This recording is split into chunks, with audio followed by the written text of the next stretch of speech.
porque versaba sobre un plan, un operativo de Gracia para destruir la citricultura cubana. Y yo trabajaba en el INRA, que era, digamos, el Ministerio de la Agricultura de la época, primero como traductor de materiales agronómicos, luego como profesor de francés para especialistas que viajaban a tomar cursos en Europa. Y me documenté mucho y conocí mucho de eso. Entonces empecé a elaborar un proyecto de novela televisiva, y cuando tenía escritos 4 o 5 capítulos, a raíz de una rabieta que tuve con una personalidad de la cultura en Cuba, de alguien que ha sido toda la vida mi gran amigo y profesor, Roberto Fernández Retamar, actual presidente de la Casa de las Américas. Sí, señor. Pero en algún momento él hizo un comentario muy elogioso sobre un libro, y en un curso de posgrado al que yo asistía, mandó leer una novela. Bueno, una novela de espionaje, la primera novela de espionaje cubana, publicada en el año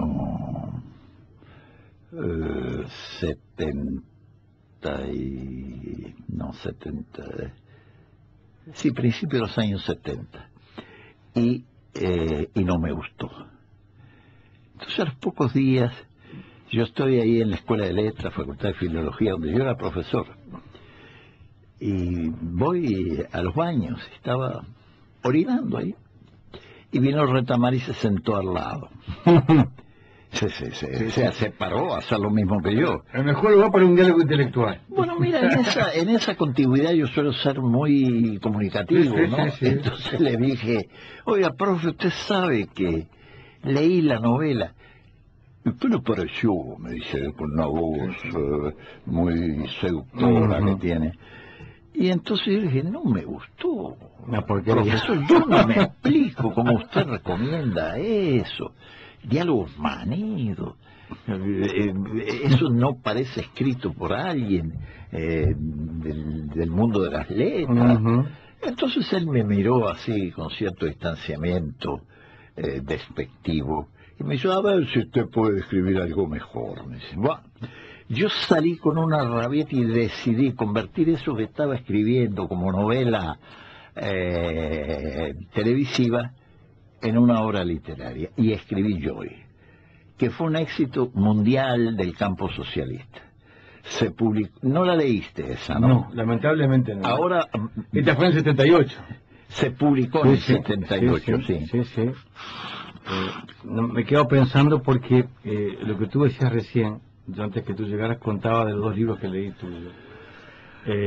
Príapos, que me permitió conocer una Habana. Vamos a contar bien una historia muy especial, pero me permitió conocer algunas cosas en La Habana que uno no ve o no sabe que existen, o a lo mejor no existen, es parte de la novela, pero deben existir en algunas realidades marginales muy, muy fuertes.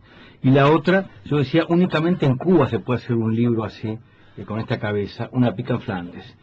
Y tú comenzaste la charla diciendo exactamente lo mismo, pero un libro que hiciste 30 años antes que esté Joy, donde dijiste únicamente en Cuba pude hacer un libro así, o se podía editar un libro así. Me llamó la atención.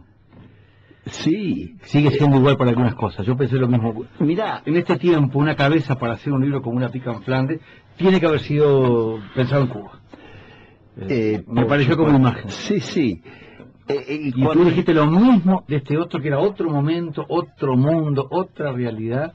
Saquemos la diferencia entre 1978 y casi 30 años después. Sí, pero ya en el 75, cuando yo escribí la novela, se publicó en el 78. Pero el 75 más antigua todavía.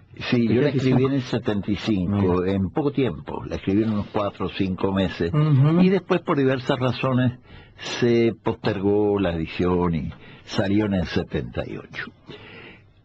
Y entonces, eso que es mi primera novela, Ya te digo, me dio una satisfacción enorme su gran difusión. Se publicó, ya te digo, en todos los países socialistas, incluso del Extremo Oriente, en Corea, en Vietnam, en China, en toda la Europa Central, en distintas lenguas. Y bueno, me dio a conocer en ese ámbito.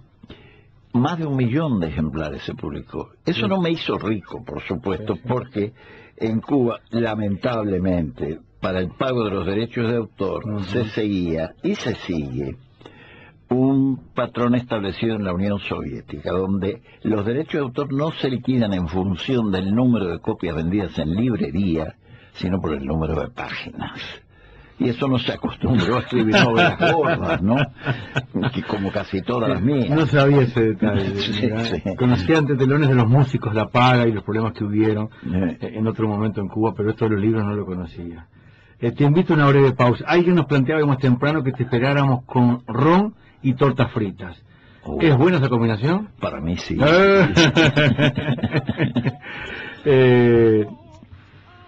Casualmente comienzo a leer la novela Aquel año en Madrid y le pido un comentario al respecto, dice Hugo Luceo.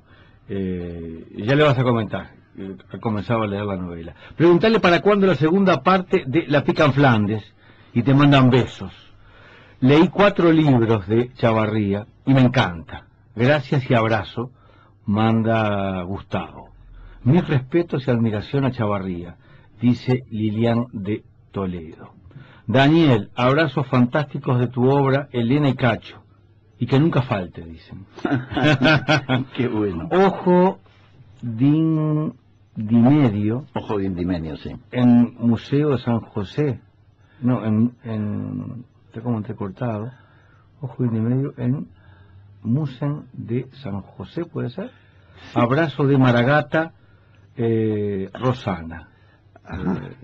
Y alguien más temprano me dejaba un mensaje de voz. Silvia, lo dejó ella, pero decía que Silvia y Gerardo te habían conocido allá por el 98 en La Habana, en un viaje que hicieron, y que te llevaron 1 kilo de yerba o algo así. Y me regalaron unos bolígrafos magníficos. Y que tú le firmaste el libro autografiado allá a ellos, que quedaron muy... Efectivamente. No se va a acordar de nosotros, pero dale mi saludo. No, yo sí me acuerdo perfectamente de ellos. Vinieron en patota. Primero llegaron 2, después llegaron como 20. Y yo los recibí. Es mi hábito en general cuando llegan compatriotas. Mira qué bueno. Entonces, me estoy empezando a dar a conocer de manera ya masiva.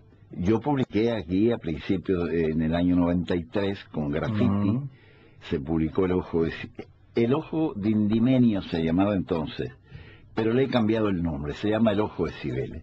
El Ojo Dindimenio fue un disparate, que nadie se lo aprendía. Los propios vendedores de Planeta, en la primera edición que se hizo en lengua española, no se lo aprendían, le llamaban el ojo de vidrio para recordarlo, ¿no? Entonces yo tuve que cambiarle el nombre. Hoy en día se llama El Ojo de Cibeles. Yo la considero mi mejor novela. ¿Ah, sí? Sí, pero me acusan muchos de que es una novela erudita, y no es cierto. La idea de que es una novela erudita es porque yo la escribí desde la óptica de un contemporáneo de los hechos. Quise que fuera así. Y entonces tengo que utilizar el vocabulario de la época. Entonces esa sensación de erudición es en realidad el extrañamiento de quien no está familiarizado con eso. Y muchas veces el público no tiene paciencia para esperar a que la propia novela le explique los términos que no entiende. Se desesperan, no toleran poder leer una página donde hay 2 palabras que no entienden. Entonces, y yo les puse un vocabulario, pero tampoco les gusta interrumpir la lectura para ir al final a entender las cosas. Pero mi intención era precisamente lo contrario de la erudición, era bajar a los griegos de los pedestales, mostrar la grandeza del período del siglo V, la época de Pericles, y al mismo tiempo mostrar las contradicciones de la época, poner a los griegos como eran, a Sócrates descalzo en el ágora de Atenas, a veces con alguno que otro piojo, profesando ahí su filosofía, inspirando a Platón, pero al mismo tiempo trato de que la gente vea las contradicciones, porque esa Atenas que se inició con las batallas de Maratón y Salamina, donde de manera absolutamente heroica un puñado de atenienses frenó un ejército grandioso que mandaron los persas y defendió a los demás griegos de la invasión persa en la península balcánica. Entonces fueron los héroes del período, al punto de que figuras como Esquilo, por ejemplo, en su testamento, en su epitafio, ni siquiera menciona su condición de gran poeta trágico, sino su condición de combatiente en Maratón. Y dice, si fue caminante, aquí yace Esquilo, hijo de Euforión, ateniense. Si fue valiente, pregúntaselo a los árboles del bosque de Maratón, ellos lo saben. Era lo que le importaba. Haber estado en Maratón era un honor extraordinario para la gente. Y esa misma gente, al cabo de medio siglo, se transformaron, con el cuento de que estaban para defender al resto de Grecia de la invasión persa, utilizaron el tesoro de la llamada Liga de Delos que constituyeron para fortificar Atenas, para embellecerla, construir el Partenón, los grandes muros que enlazaban la ciudad con el puerto del Pireo, y explotaron y subyugaron a los demás griegos de una manera infame.